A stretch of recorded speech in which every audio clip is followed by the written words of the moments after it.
Thank you for joining us. This is Paul Wilson. And Chris Lemke. And you're listening to Diesel Performance Podcast. Chris, we were doing our history of episodes, so history of the Duramax, the Power Stroke, the Cummins, and then just recently we had started a new series on history of turbochargers for Duramaxes, history of turbochargers for Power Strokes. The history of Cummins turbos turns out to be an enormous topic. There's a lot of different, and granted to the listeners that are clicking on this episode, that isn't this week. But what Paul and I have realized is this is going to take us a little bit more time and a little bit more legwork than we were initially anticipating, because even though certain RPOs, so certain engines, had a similar turbocharger, the different power output had a different style of the given turbocharger on the application is probably the best way to put it. So I guess maybe next week we'll be doing that. Yeah, so, I literally got lost right at the beginning how many variations of just an HX35 there are. It was insane. There's a lot of different, they did different turbochargers, not to get into it too much, but there were different turbos if you had a manual or an automatic, or based off of if you had a standard output or a high output in the 24 valve world. And then in the 12 valve world, oh man, I mean, there were multiple different injection pumps and power outputs from 94 to 98, and even the first gen trucks. So really looking forward to that episode. Cummins is in my blood. So, it's like second nature to me. So I'm most excited. We definitely saved the best for last. So looking forward to that episode. Yeah, I think it'll be a lot of fun. Hey, a lot of fun you're going to have too is with the new Exergy fuel additive, improving the reliability of your emissions equipment, giving you higher cetane, which is going to get us more horsepower. A lot of good stuff coming out of that fuel additive. We hope to have one of the guys from Exergy on the show here in the very near future, certainly before Black Friday, so we can just really dive deep into that product line and learn more about it and really kind of ask them some tough questions. Is this snake oil or is this science? And that's always my question when it comes down to fuel. Yep. And then one of the other big things over at Duramax Tuner, I think it's safe that we can bring this up for today, being that it's the 30th of October. But the month of November, November is always a big purchasing month for guys looking to upgrade their trucks, because they take advantage of a lot of the Cyber Monday and Black Friday sale type scenarios that take place. In the industry, it's usually like a week long, right? Yeah. We decided over at Duramax Tuner Calibrated Power to offer a couple of month-long doorbuster sales. So if any of our listeners are interested, we're going to be doing a DT550 for the 01 to 05 Duramax. So that's your 5-speed Allison. When combined with a 6-speed conversion, we're going to have a sale for it, right? That's right. Yeah, $1,000 off. So you're going to be able to grab your DT550 with a 6-speed conversion kit already built into it. Save yourself a G-Note. $1,000, and that's going to be for the month of November, correct? It's the whole month. Yep, it runs the whole month. I think that's going to be a big one. I think a lot of the guys who are interested in that setup and have been thinking about that setup, guys, now's the time to buy. We definitely can help you out with that. A couple of the other really interesting sales we have running all month long is our Stealth 67 G2 line, specifically for your 04.5 to 10-year model Duramax. We at Calibrated Power refer to those as the 67 G2 VVT, the LB7 Stealth 67 G2, and last but not least, our 6-liter Power Stroke 67 G2, $250 off retail. That's huge. That's a big savings. And those turbochargers pack a really aggressive punch. I mean, working for the company or not, thinking about this, 5 years ago, 10 years ago, it would have never been reality to take a stock appearing turbocharger to accumulate 800 wheel horsepower potentially. Now, granted, there's other supporting mods that need to come into play for that to be possible, but a drop-in turbocharger, it's a very small package. It's a very clean package, all said and done, to support upwards of 800 wheel horsepower. I mean, that's an S400 territory. Absolutely. Keep the drivability, maintain a lot of that low-end spool up and that nice drivable characteristic and manner that the factory turbo offered, but the ability to more than double, almost triple what these trucks' power outputs were from the factory. Absolutely correct. And hey, the vane technology, which I think we've talked a lot about in our variable vane 67 turbos with the VVT and the 6-liter, those are proprietary vanes, proprietary vane packs, unison rings. All of that has to be custom built in-house. You have to redowel them and all this work. But what I think a lot of guys miss is we see more and more kind of local startups doing turbo modifications, is all of the engineering that goes into this, right? So it's not just a new wheel slapped on to an old turbo. That doesn't work, right? I know that there's guys out there trying that.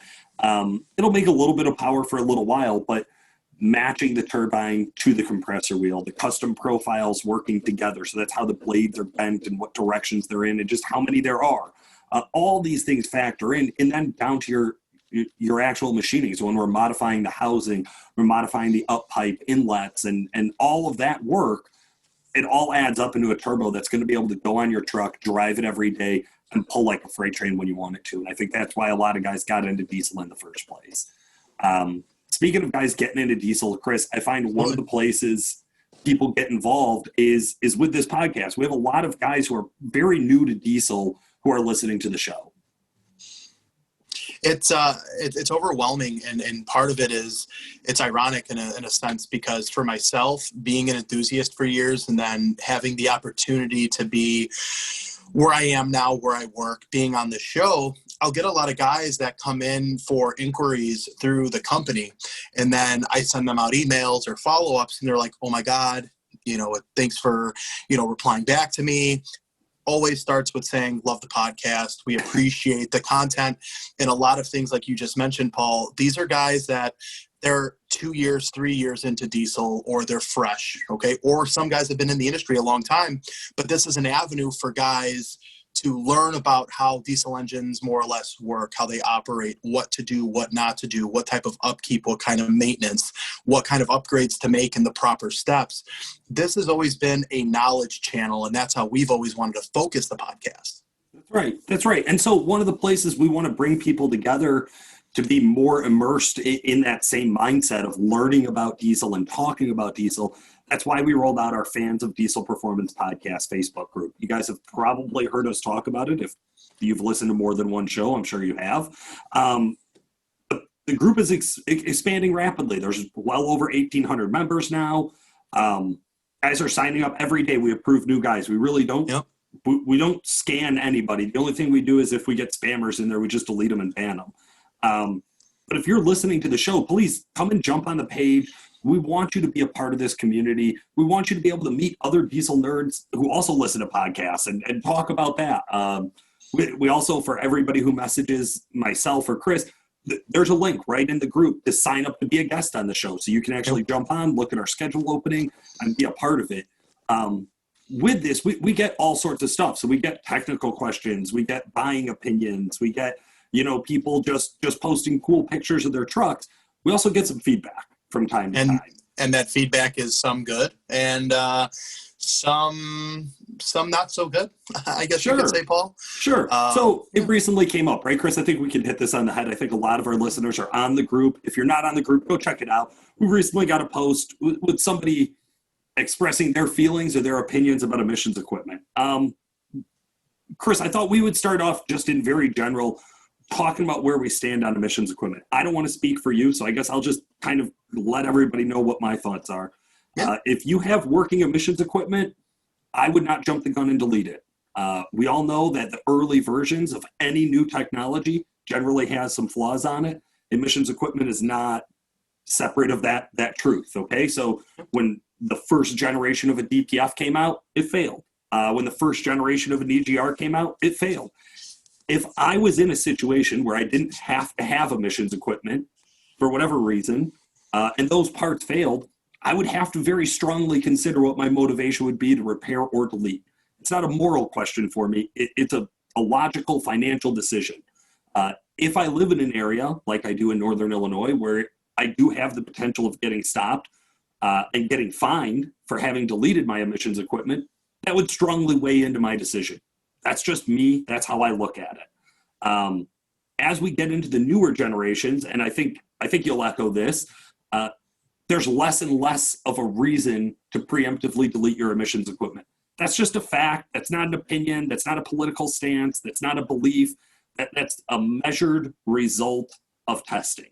And I think that's what I look for as I look at emissions equipment. Do you want to kind of let everyone know where you stand on this topic? Yeah, I mean, Paul, to kind of, echo, I guess you could say, I'm on the same page with everything that you're saying. To go more in depth to the gentleman that made a comment on our podcast Facebook group, our avenue, right, our channel is providing quality content in regards to current standards, current emission, current trucks, right? There's other podcasts that are on the market that you can listen to that's going to be your diehard race guys, okay? Or they're going to have their own opinions on the diesel industry and really focus on their core competencies and what they support. For us, I think it's safe to say that we aren't them. Okay, I don't want to provide misleading information or misleading content in the market. And I think that that's where a lot of the value of listeners, or where they value our information, right? I guess is probably one of the better ways to put that, Paul. Sure. But as far as emissions as a whole goes, there are guys within the country, right, that don't need to have emissions on because their state doesn't necessarily enforce it as of right now. Well, that's great. I'm not knocking that. Is that going to change next year? Could that change in 3-4 years? Potentially. We've focused as a brand over at Calibrated Duramax Tuner years ago to understand how the emissions work. And I think that's one of the biggest reasons why we're a true contender now in being able to say, hey, we can make the same type of power and drivability out of an emissions on truck as we can in an emissions off. Now, at the same time, we have a lot of tests and studies. We've had a couple trucks at SEMA Garage in California doing our CARB-EO certifications and things like that to back up that our thesis and what we have done years of R&D on works. It's proven. It's reliable. And I always reflect back into the gas engine world and in the gas industry back in the 70s. I believe it was 1976 and 72, something like that, where catalytic converters were introduced. Sure. Later in the 1970s was the first electronic fuel injection engine to come into a gasoline platform. Back then, you cut the catalytic converters off, and a lot of guys were ripping the EFI systems off and going back carbureted. Because from years prior, that's what people understood. That's what people knew. That's what people had experience with. Well, look at it to today's standards. You could go off the showroom floor and buy a 707 crank horsepower Dodge Hellcat.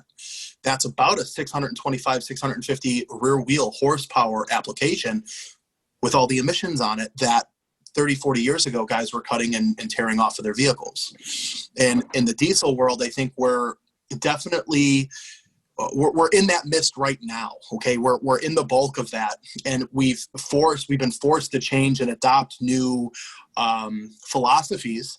And it's been companies like Calibrated Power, Duramax Tuner, Banks. There's a few others out there that have really pushed that emissions on envelope to understand how everything physically works. So for myself, it's the new wave, if you will. It's a technology that we are now tapping into to help improve on the overall reliability and dependability, and the whole school mentality of, oh, you make more power, it blows more smoke, it's going to get into my engine, it's going to gunk the EGR up, it's going to fail the DPF. If the truck's mechanically sound, that's really not a realistic thought process these days.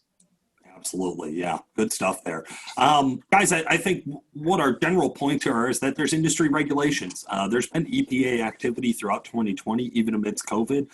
Guys have been getting the initial paperwork to start the process, working towards their fines, and inevitable fines, they're being told. We've seen other companies try to fight the EPA. And I mean, outside of diesel, we've seen like the coal industry, the mining industry, the oil industry, car manufacturer industries. Nobody's ever won. It's not a fight we're going to have. It's not a fight we need to have. I think it's the general reality that we're learning. Again, we are big proponents of data-driven results, and that's what we're going to continue to focus on. I hope you guys like that. I hope you guys enjoy that. Like I said, if you're Levon Miller chasing the fours in the ODSS series, we're not having a conversation about emissions equipment. Right. But if you want a 600 horsepower daily driver in a newer model truck, that's something Chris and I could probably coach you through. We know that really, really well. So that we're going to try to play to our strengths. We're going to try to talk to the stuff that we know the most about. When you guys are giving content feedback, man, we love it. Chris, I was listening to an old interview. This is going to come up in today's interview. But I caught a line there where I said, hey, Chris and I make the show because it's fun for us. Like we enjoy doing this. We enjoy being a part of the community. And we don't have the time. And in 2020, it's not even an option to go out and go to truck meets and truck shows all over the country, right? It's just not an option for us. So this gives us a platform where we can reach out to you and we can talk with you guys, and we can kind of joke and laugh and be a part of the community with you guys. And it also gets us out of work for about a half hour a week. So that's a really nice break, just to be real. Absolutely. Chris, do you want to talk a little bit about our planning and picking content? How do we come up with shows? I mean, Paul, what's really ironic here, and this is another kind of a couple comments were on the podcast Facebook group, but we've done some rehashing of episodes over probably not the better half of COVID, but it's been more prevalent throughout COVID. And a lot of that has to do with Paul and I don't really work at the office. We haven't been at the office really this year. Paul goes a couple days a week. I might go once every couple weeks. So we look at where some of the more popular podcasts episodes took place and then rehashing those. Or we have guys on our podcast channel simply ask, hey, has this episode ever been done? Or, hey, you should do this episode. Well, that's a good avenue for us to go and rehash that episode because we've already covered that content. Sure. When we talk about new content, it's again understanding where those questions are asked. We just did a podcast interview, or you did, Paul, where we were talking to the gentleman over at Peak Fluids and talking about DEF fluid. Well, this is something for myself. I use this on my truck, but I don't know the ins and outs of that, or what type of science or what kind of R&D goes into developing that. So a lot of what we do is going to be knowledge-based. At the same time, when there's a cool new product on the horizon, or we have someone who has done something in the diesel industry that is just, breaking records and just like, oh my God, we need to get them on the show, because listeners want to hear about what's going on and how they were able to accomplish what they recently accomplished. So, I put myself in the listener's shoes. Years ago when I would flip through the magazines, what did I want to read about? What did I want to know about? What did I want to hear about? And kind of, we kind of shape off of that. That's right. So it's your fault, listener. No, I'm just joking. We do. We, especially after 5 years of doing this and whatever hundreds of episodes we've published, guys, we really do lean on the community. So if you guys have ideas for episodes, it honestly helps us. A lot of the ideas that we have sent in, we turn into an episode. Now, it may not be word for word. Like if you send me a message saying, hey, Paul, I'd really love to know specifically about the steering column on an IDI Ford, I'm probably not going to put my effort into building a whole episode around that specific topic. But what I may do is say, hey, we need to go find an IDI expert, which we've done in the past. I know you guys love it. So a lot of times, even if we don't hit the exact idea you send us, we're going to use your feedback. We're going to use your idea in any way that we possibly can. And a lot of it honestly comes down to time restraints. Like I talked about at the top of the show, putting the Cummins turbo history together compared to putting the Ford turbo history together, two different worlds. One was an hour, maybe 2 hours of prep. The other one's going to be 4 to 6 hours. We're going to have to spend researching, learning, notating, and then putting it all together in an organized manner so Chris and I can actually talk about it and sound like we have some sort of intelligence.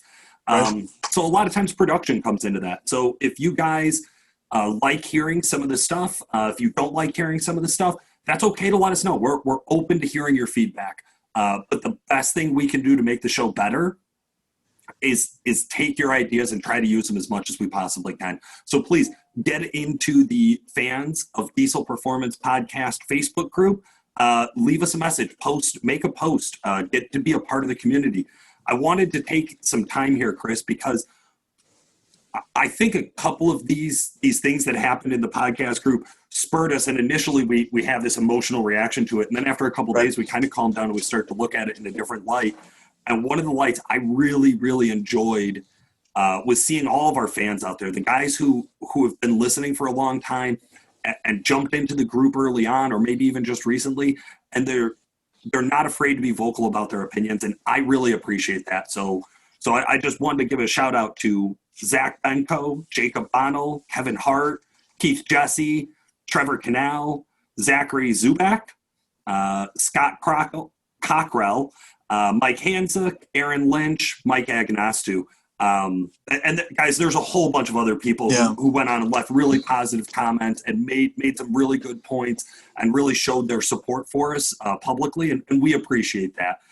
So we are going to continue week after week, or maybe once a month, to comb through the podcast group and try to find guys who are being vocally supportive and try to give you guys a shout out, because we really do honestly appreciate it. It means a lot to Chris and I as people, not just as podcast hosts. Absolutely. That's the best way to put it. I like it. We do the show for free. So to be honest with you, it has to be fun. There has to be some sort of personal connection for Chris and I to do this every week. I think those guys make it worth it.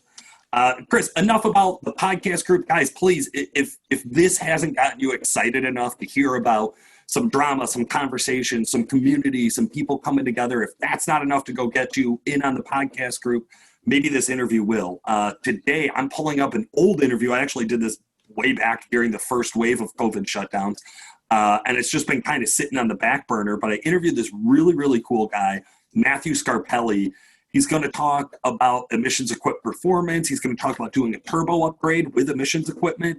He's going to talk about how to keep the truck healthy, how to keep the DPF from failing, what are some of the maintenance topics he can do. And we even dive in and talk a little bit about fuel additives and snake oil or science. So I thought that this is like the perfect episode to really combine with that interview. I hope you guys enjoy it.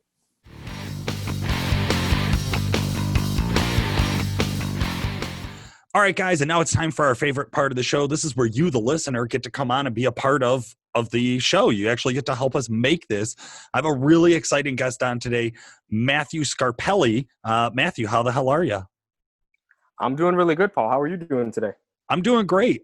Matthew, I think you probably of all guests have run into every technical problem we could possibly have while setting up a remote interview, but I'm glad we finally were able to iron everything out and get us on the phone together so you could tell our listeners a little bit about your truck and kind of where you're at in diesel performance. But yeah, I was positive you were going to just write me off after the first try, so I'm glad we got to do this. Hey, no problem, man. No problem. I'm glad too. I'm glad we were able to get you on the show and kind of put this together. Before we get into talking about the truck you have, I want to talk about where you got started. So where did you get introduced to diesel performance?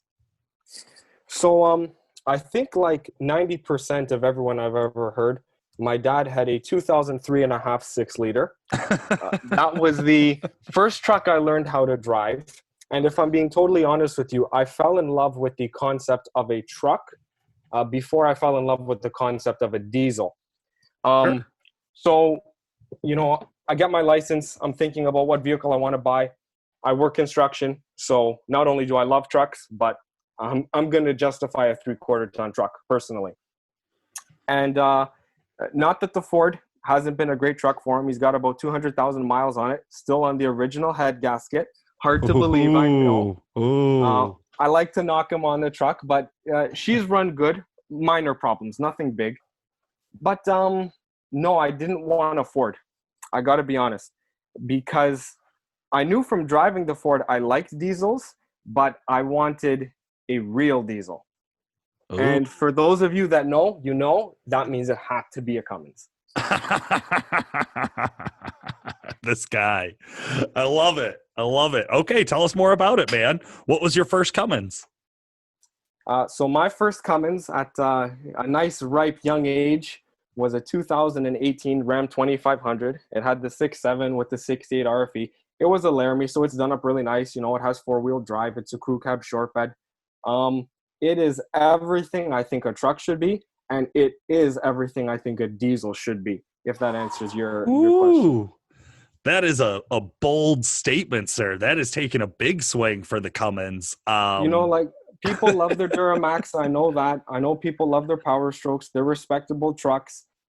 They run on diesel fuel, but a Cummins is a diesel engine. I'll just go ahead and say that. Oh, bold step. I'm so glad Chris Emke isn't on the show today. Okay. Yeah, he might have been the only one to agree with me on that. I don't know.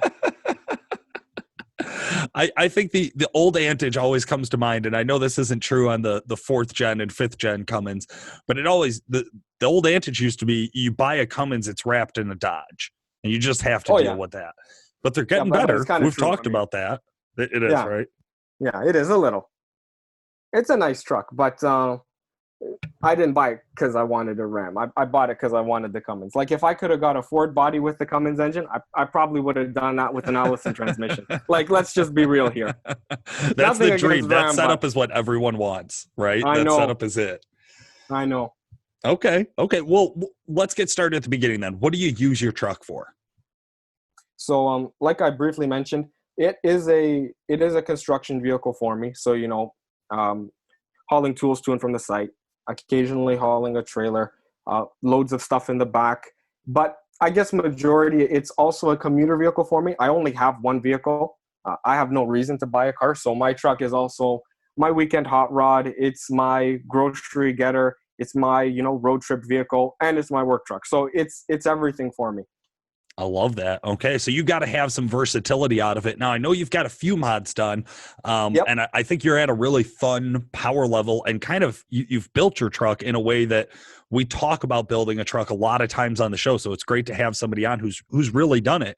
Why don't you walk our listeners through everything you've done up until today to the truck? Are we just talking performance-wise? No, man, hit me with everything. What have you changed? So, first I wanted an Edge CTS2 just to watch the regens and whatnot, see what the truck was doing behind the scenes.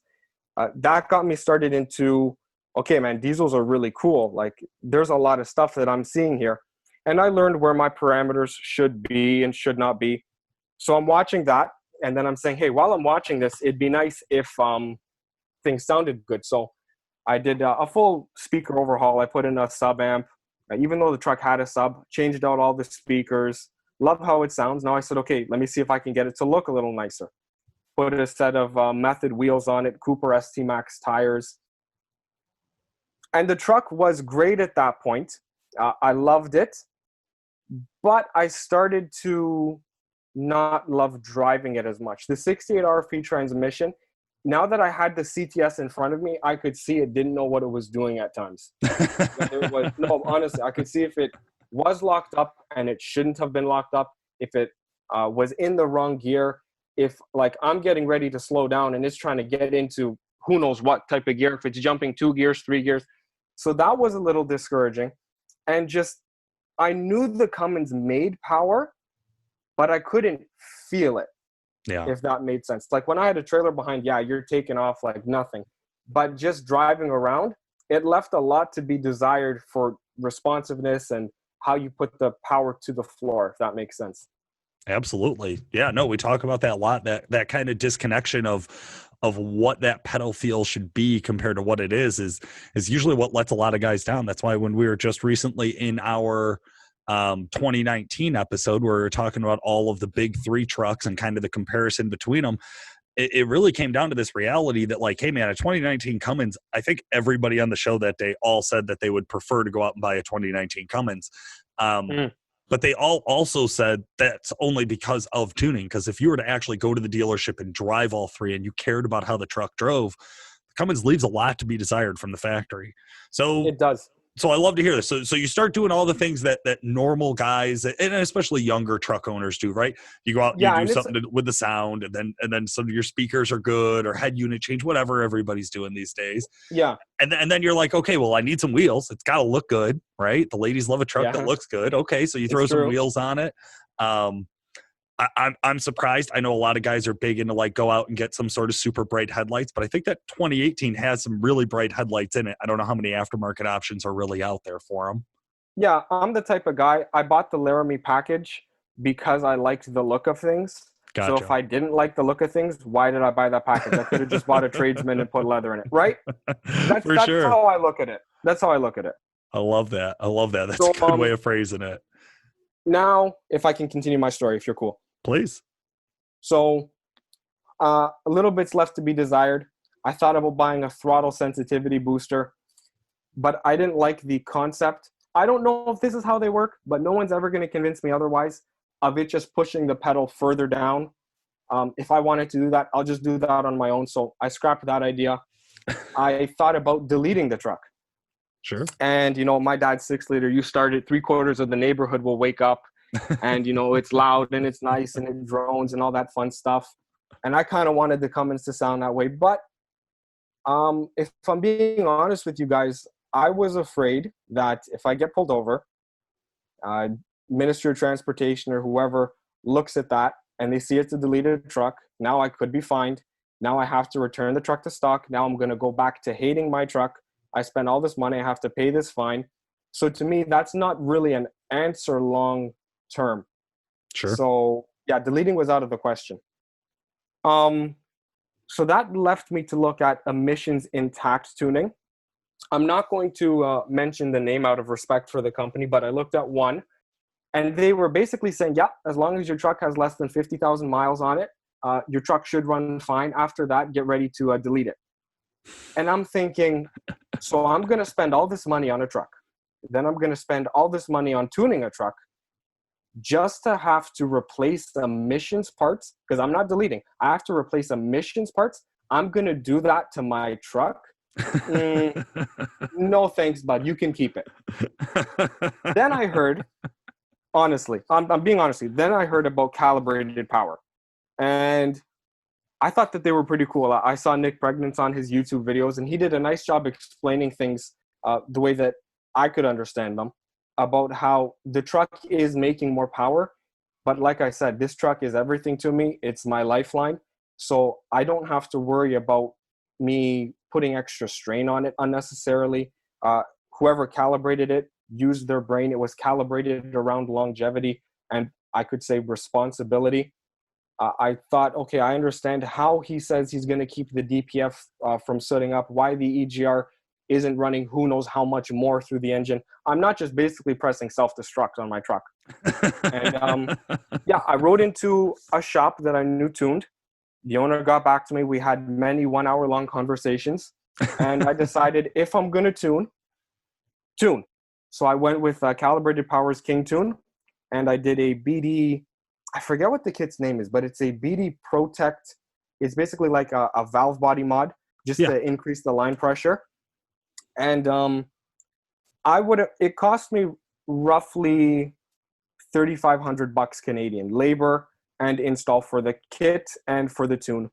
And I would happily pay that amount just for the stock tune, is how much better that truck drove. Like, you guys, you're not paying me to say this, but it is a remarkable difference. I love hearing it. No, and Matthew, that was one of the things is guys, anybody who comes on and signs up to be on the show, we're going to try to get you on to be a guest, whether you're running our tunes or our competitors' tunes.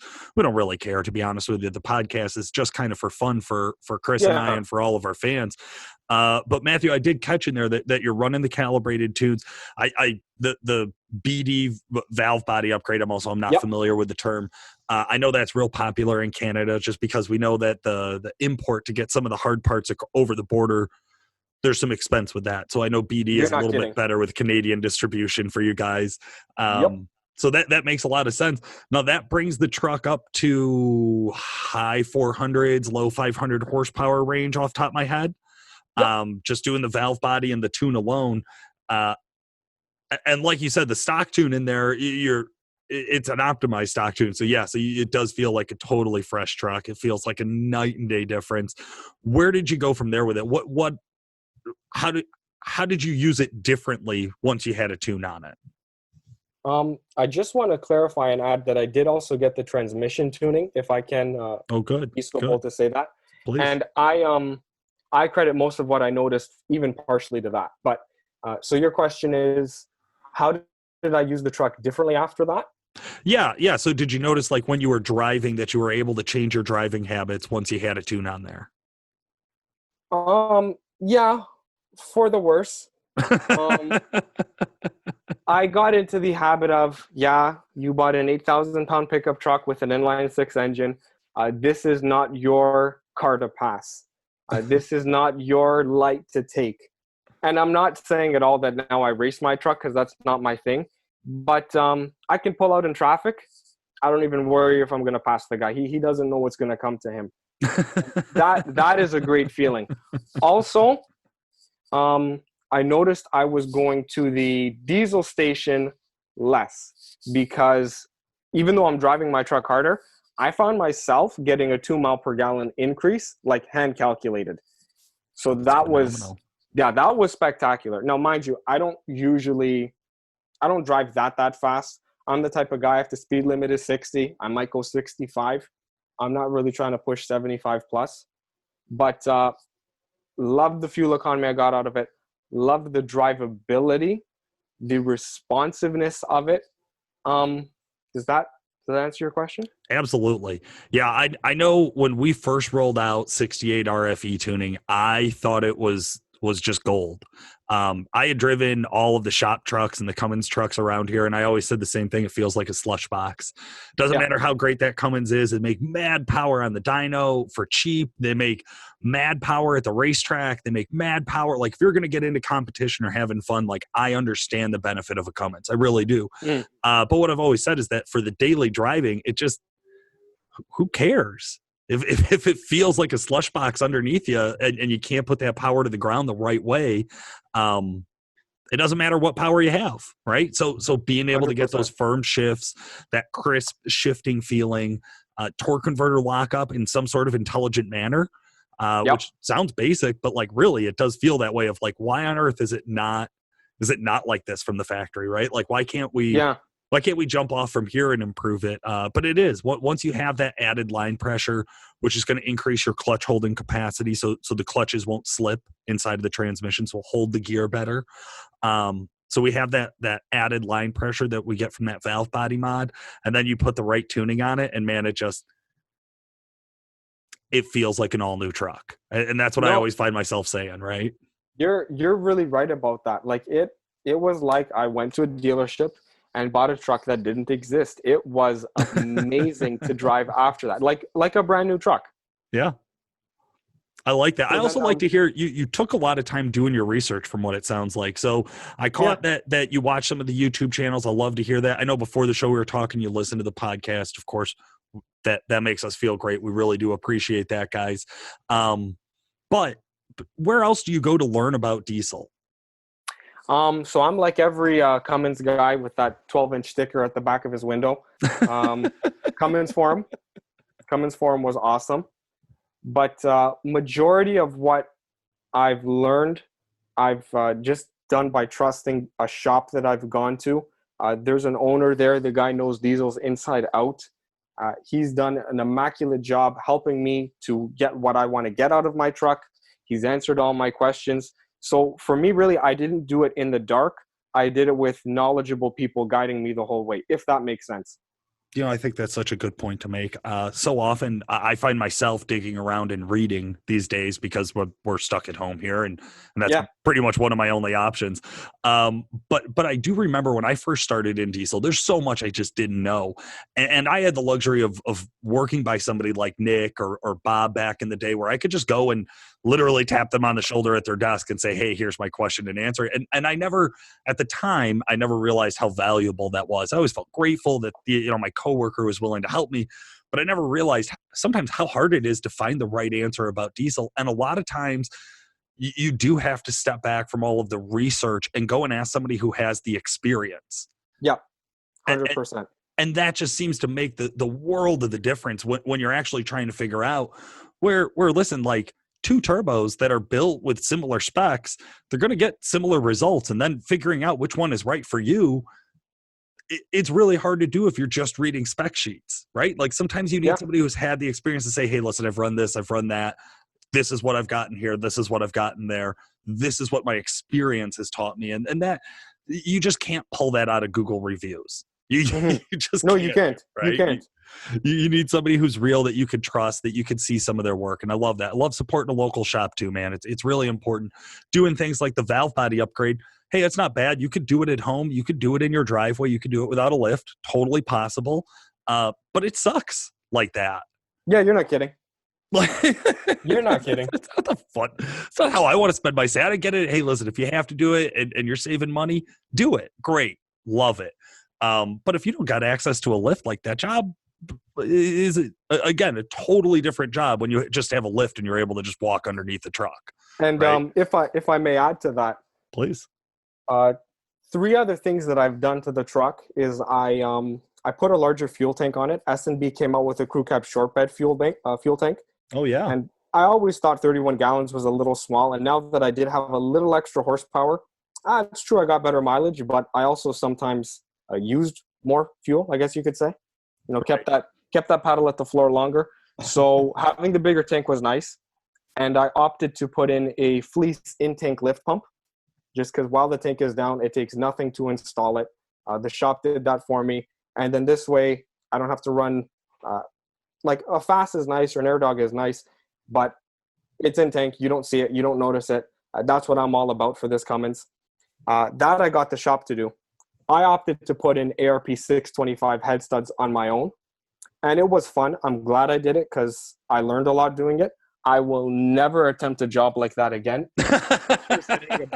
Having someone else do it, it is nice because that was the longest 16-hour day of my life. And I'll be honest, at 10 p.m. at night, I couldn't have cared less if I started the truck and threw a rod. Like I was just going to go in anyway. So. I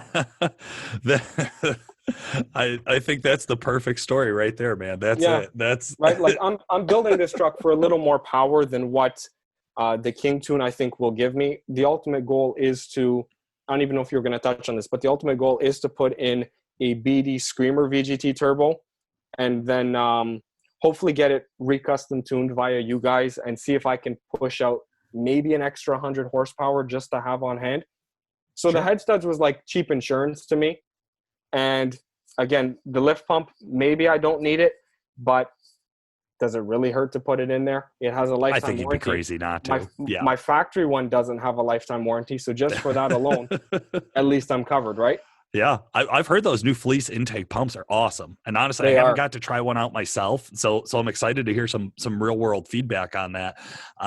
Yeah, I've heard that they're phenomenal. They're going to be a real competitor, I think, in that market, especially like you said when you're going to upgrade the tank. I mean, shit, man, you're just doing long haul. Sometimes it's just nice to not have to stop so often. There's no other 100%. benefit, you know, to like you're just going to keep running. So yeah, no, that's a real solid option. I think that's a really smart move. Okay, so talking a little bit, gonna go a little bit higher in horsepower, but still just same use. You're not gonna like get into sled pulling or drag racing next season or anything crazy.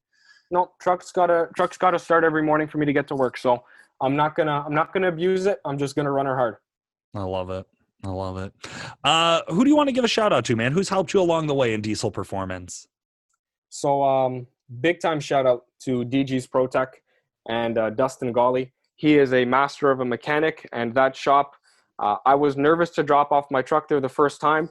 Now I'd have no problem even if I left it there for a week. I trust all the techs. I trust them very much.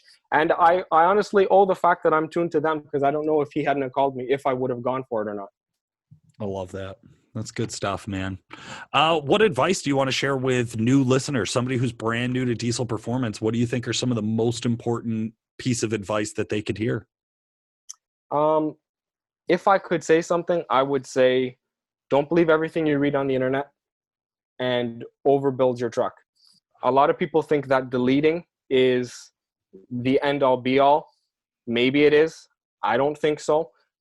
The beauty of not having to worry about if your truck is going to pass an emissions test or if you're going to get pulled over is worth the while. And honestly, what these emissions and compliant trucks are doing, I don't care what a deleted truck is doing. It's not doing it better than this. So I would say that. And I'd say, if you think you can put it in the budget to just build your truck a little bit more, I wanted to just at first go with the Jack Tune, but I said, you know what? For the extra valve body, I can upgrade to the King Tune. Jack Tune, probably nothing wrong with it on the transmission, but I said now I can put that BD Protect valve body kit in. I'm not so worried about what my line pressure is. And if I ever decide to go a little bit more horsepower, I'm not as concerned than I drove it a lot of miles at 450 horsepower with nothing done to the trans. Should I no, I don't have to worry about that now. I love that. I love that. Pay for that peace of mind. Yeah. You know, that's just what you're doing when you're building the truck like that. As you're saying, like, hey, I don't need to be on the screaming edge of my peak power number at all times. That's not my number one concern. It's building it ahead of time and preemptive, taking care of things before they go wrong. I love doing the head studs before you have to. These trucks not notorious for head stud issues. The later 4th gen or early 5th gen stuff, but it's one of those, like you said, it's just like the Trans. It's like, well, if you just do it, if you just put in that one-time investment and you just take that kick in the ass that one time, you're not going to get stuck in some sort of catastrophic problem down the road where you're really regretting something. So I like that. You can kind of plan your problem instead of getting blindsided by it. I think that's a great idea. Paul, do you mind if I just ask you one question before we end it off here? Yeah, man. So obviously I care a lot about my truck. And the only thing that I don't find a lot on the internet is how do I care for this truck now that it's compliant tuned? Do I have to change the oil more frequently? Should I change the fuel filters more often? No, none of it. You stick exactly on your factory maintenance schedule and don't fall behind, which you don't sound like a guy who's going to have this problem. But for our other listeners out there who are more like me, I'll be honest with you, yeah. Of course you do. I could care less what it's going to cost me. I want this truck to run long. So. Listen, guys who do change their oil and their filters early generally have vehicles that run longer. I don't know that that's cause and effect, or if that's just the type of person who changes their oil and filters early is also the type of person who just takes care of their vehicle in every other aspect, right? Yeah. But there definitely is a relationship between those two factors. Our recommendation is that we tune the truck and dial the truck in to not create any more wear and tear internally than it would stock. Therefore, your maintenance intervals should be the exact same as they are stock. I am working feverishly to get the guys from Hot Shot Secrets on. I've been watching their feed, so if anybody's not, I think one of their guys keeps posting some of their live stuff or their live feed that they do weekly in our Facebook group. So if you see it in our Facebook group, great. But I'm feverishly trying to get those guys on. I have most of my diesel performance history called any chemicals you add to the vehicle besides gas and oil or fuel and oil, pretty much snake oil. I'm really not a huge fan of additive. I've run Howe's, the gold bottle, the clear bottle with the gold label in the winter because I'm in Northern Illinois, and way back in the day when I drove a 4,500 flatbed for my daily, the huge tank hung down below the truck, like totally exposed, no paneling around it, like just a big aluminum or whatever crap tank that they had down there. So like that, I had that gel up one time because I also was cheap and broke then. So, I only put $8 of diesel in it at a time. So like it made sense. You know what I mean? That like back then, yeah, sure, I'd throw some Howe's in it. But other than that, I've never been a fan of additive. Well, the more I research it and the more I'm trying to learn about it, the more I'm saying, hey, there's something there. I don't know what it is, and I don't know the value of it because I'm just not that smart of a guy. But we're hoping to bring on some experts that can talk a little bit more about some of the oil maintenance and some of the science behind that, on like which oils are better for diesels and for your situation and things of that nature. Personally, I'll say like I know Chris Emke's Cummins at the shop, which is the old shop truck. It's got 80,000 miles on it with twin turbos and dyno pulls, and they let me drive it, which I beat the shit out of his truck for fun. All of that came down to like he just does his regular maintenance. I think he runs synthetic oil. It's the only thing that he does. Yeah, it's nice. Like there's you know what I mean? He doesn't cut his intervals in half. He doesn't run anything special in it. I know for a fact he doesn't use any additives. And that thing's gotten 80,000 of the hardest miles I've ever seen out of an emissions equipped truck.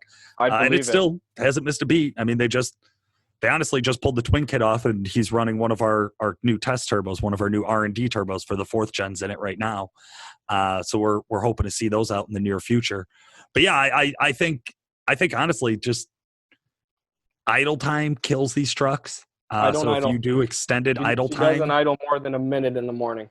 Perfect. I just drive it as it needs to be driven when it's cold. I don't idle the truck. That's so smart. It's so rare. That's not true to say. I do idle it when it's still hot. After Okay. I've just driven hard, I will idle it before I shut it down. Other Okay. than that, no, it doesn't just sit idling. It's Chris and I have talked about this before.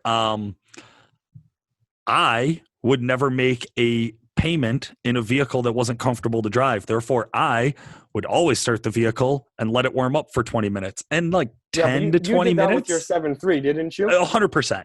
Just idle it for 100%. 3 hours before you go to the grocery store. Smoke out my neighbors. I don't care. I want my vehicle to be comfortable. This is I paid for it. This is my shit. This is how I want to drive it. So idle 15, 20 minutes, like you're probably fine. Long winters, like, man, when we get buried with snow at Halloween and it doesn't clear out till Easter, that's pretty abusive on the vehicle. Like just know that going in. Like if you're that guy like me who's like, well, I'll only get in it once the leather seats are warm. Okay, that is a choice you're making, but the expense of that choice, the cost of that choice, isn't the fuel to run the truck for 20 minutes because that doesn't. It's negligible. The cost of that decision is how long is the EGR and the DPF going to last, right? That's the cost. So you don't see that cost. You're disconnected from that cost. You don't see that cost for, who knows, 50,000, 100,000, 250,000. Nobody knows how many miles it'll come up that all of a sudden that problem will be like, hey, dumbass, yours didn't last as long. You let it idle for 30 minutes a day, I don't think that the truck, like you've said, nothing's going to happen if I go start this key and leave it running for a couple hours the first or second time. No, it's just, right? It's not going to self-destruct. The truck regens and handles itself fine. Same thing with shutting it off hot. I argued with Chris about this one. Chris is like, oh, I always let my truck idle for 2 or 3 minutes before I turn it off after I've been running it. I'm like, I've never done that. He's like, yeah, but you've never bought a vehicle new and owned it for 15 years either. And I'm like, well, no, of course not. So like, who's to say which one of those is the turbo going to last longer? Who's to say which one is going to have more carbon buildup because you took the truck from hot and then you let it rapidly cool with no boost running through it? So like, who's to say which one of those habits is more detrimental?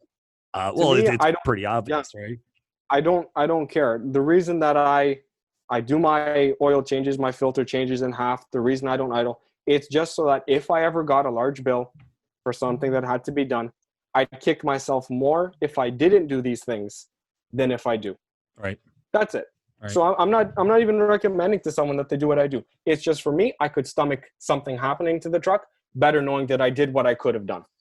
I like that. I do want to go back to just what you said on Hot Shot Secrets. Please.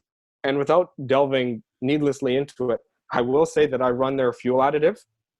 Despite everyone saying that it is snake oil, it's useless, don't put them in the new trucks. They're wrong. They're too cheap to buy it. It is a spectacular product. I have a 52-gallon tank. So if I'm empty, I have to put in about 4 ounces of their everyday treatment, which works out to me for $5. For $5. $5 Canadian, so that's like 30 cents US, right? Exactly. It is not in the least compared to how great the truck runs. It idles a little bit quieter, everything's a little smoother. Like I couldn't be happier with their additive. We did this, we have this lost episode where we got a hold of these guys from a company called Amalgamated back when we were real new to podcasting. And it was like one of our first phone interviews. And it turned out that the audio quality was just so bad we couldn't use it for a show. But I remember the conversation with like the owner and whatever, some super science guy who's way smarter than I am about all this, some chemist. And they were trying to explain to me why they thought most of the name brands you see on the shelf for fuel additives are garbage. And they're like, listen, like most of it is snake oil because the EPA limits how much chemical you can put on the shelf in a bottle at a gas station. So if you want to go to like direct to consumer public distribution, the EPA literally says you can't have really good stuff. You have to water your stuff down so that if Joe Schmo who buys it and pours it all over the ground at the gas station, it's not going to create, an environmental disaster, right? So they're like literally by law, they're like anything you can buy off the shelf is watered down junk. Now, this is a company that also specializes in selling large distribution, mass produced, non-consumer direct, like they only sell to fleet services in 55-gallon drums. So a little bit of A, a little bit of B. I try to take what they say as a grain of salt, right? Like, well, Yeah. I'm sure there's some truth in that. I don't know if you could just blanket statement the entire industry is garbage if you don't do it the way we do it. Anytime I hear that, I kind of think red flag. But there is a general concept of there are limits on how much chemical you can put into a bottle.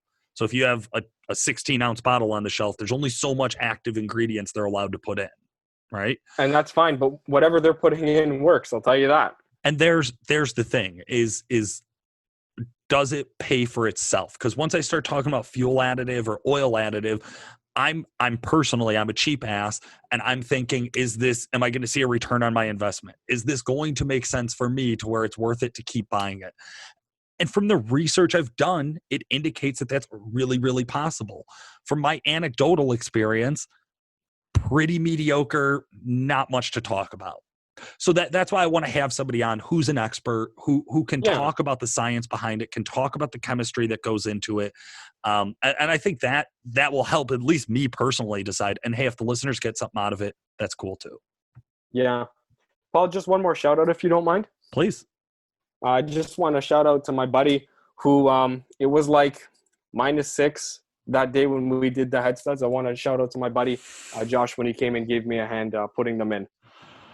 That's a good friend. That's a good we were friend. out there till the black of night, and he was by my side through losing nuts, losing 10-millimeter sockets, the freezing cold, starvation, all of it. Hey, true story. I love it. I love it. Matthew, this has been so much fun, man. You've been a blast. You've done great as a guest. Thank you so much for joining us today. Thank you. My pleasure. Not a problem. Guys, if you want to get on the show, jump over to Fans of Diesel Performance Podcast. That's the Facebook group we have going. If you request to join, I'll approve you. You'll get in there. I have a link posted right to the top, or there's a note posted right to the top of the page there.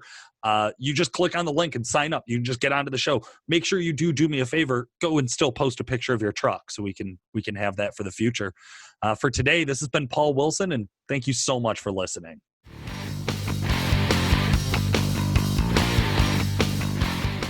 D&D on the phone. I'm good.